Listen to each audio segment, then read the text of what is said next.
ایک کہانی سنتے ہیں پرندوں کی محبت کا سفر۔ ایک چھوٹے سے گاؤں میں عافیہ نامی ایک لڑکی رہتی تھی۔ عافیہ کو بچپن ہی سے پرندوں سے بے حد محبت تھی۔ اس کے گاؤں میں صبح کے وقت چڑیوں کے چہچہانے کی آوازیں اس کے دن کا آغاز کرتی تھیں۔ وہ اکثر سوچتی تھی کہ پرندے کتنے آزاد اور خوبصورت ہوتے ہیں۔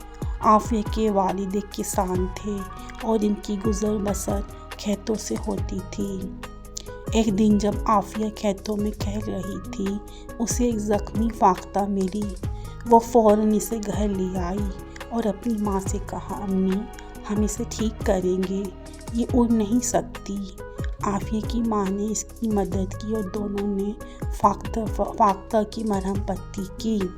کچھ دنوں میں وہ پرندہ ٹھیک ہو گیا، لیکن اڑنے کی بجائے وہ عافیہ کے ساتھ رہنے لگا۔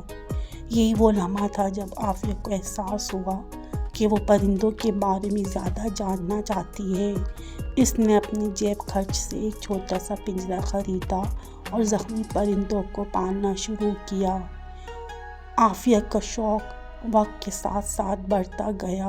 وہ مختلف کتابیں پڑھتی، پرندوں کی آوازیں ریکارڈ کرتی اور گاؤں کے بزرگوں سے ان کے بارے میں کہانیاں سنتی۔ جلد ہی اس کے گھر میں مختلف قسم کے پرندے آنے لگے۔ کچھ گاؤں کے لوگ اپنے زخمی پرندے بھی عافیہ کے پاس لے آتے۔ عافیہ کا ایک اصول تھا کہ وہ پرندوں کو آزاد کرتی جب وہ اڑنے کے قابل ہو جاتے۔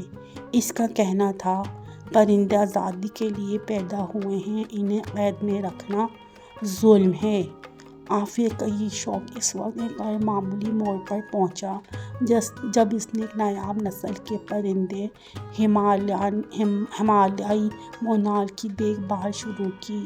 یہ پرندہ مقامی جنگل میں شکاریوں کی گولی کا شکار ہوا تھا۔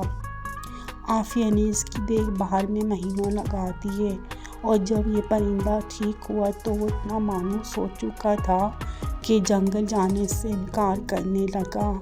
اس کہانی کو گاؤں کے صحافی نے اخبارات میں لکھا اور پھر یہ خبر انٹرنیٹ پر وائرل ہو گئی۔ عافیہ کی محبت اور پرندوں کے لیے اس کی خدمات کا ذکر ہر جگہ ہونے لگا۔ لوگ دور دور سے اسے دیکھنے آنے لگے۔ عافیہ نے اپنی شہرت کو ایک مثبت مقصد کے لیے استعمال کیا۔ اس نے اپنے گاؤں میں پرندوں کی بحالی کا مرکز قائم کیا۔ یہ مرکز پرندوں کے علاج اور دیکھ بھال کے لیے وقف تھا۔ اسے حکومت کی طرف سے بھی مدد ملی اور مختلف ممالک سے سائنسدان اس کے مرکز کا دورہ کرنے لگے۔ اس مرکز میں ہر قسم کے پرندوں کی دیکھ بھال کی جاتی تھی اور یہاں ایک چھوٹا سا میوزیم بھی بنایا گیا تھا جہاں عافیہ کے پرندوں کی کہانیاں تصویریں اور ویڈیوز کے ذریعے دکھائی جاتی تھیں۔ عافیہ کی محبت اس حد تک بڑھ گئی کہ وہ پرندوں کی آوازیں سے ان کے جذبات سمجھنے لگی۔ وہ ان کی خوشی اور غم اور خوف کو پہچان سکتی تھی۔ ایک بار جب ایک نایاب نسل کا عقاب اس کے مرکز میں لایا گیا تو عافیہ نے کئی ہفتے اس کے ساتھ گزارے اور بالآخر اسے جنگل میں واپس چھوڑ دیا۔ عافیہ کو مختلف بین الاقوامی تنظیموں نے اعزازات سے نوازا۔ اس کی کہانیاں ڈاکومنٹریز میں دکھائی گئیں اور اس کا ذکر کتابوں میں کیا جانے لگا۔ اسے دنیا بھر میں پرندوں کی دوست کہا جانے لگا۔ عافیہ نے اپنی اس کامیابی کو ایک ذمہ داری کے طور پر لیا۔ وہ بچوں کو پرندوں سے محبت کرنا سکھاتی، لوگوں کو بتاتی کہ کس طرح جنگلات اور قدرتی ماحول کو بچایا جا سکتا ہے۔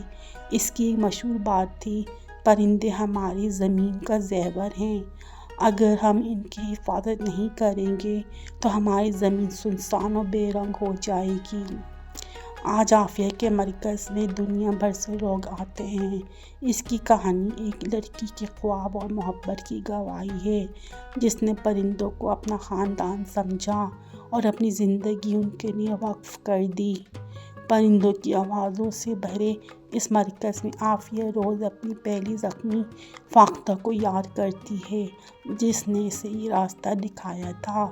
شاید پرندوں کی زبان کو سمجھنے کے لیے صرف ایک نرم دل کی ضرورت ہوتی ہے۔ وہ کہتی ہے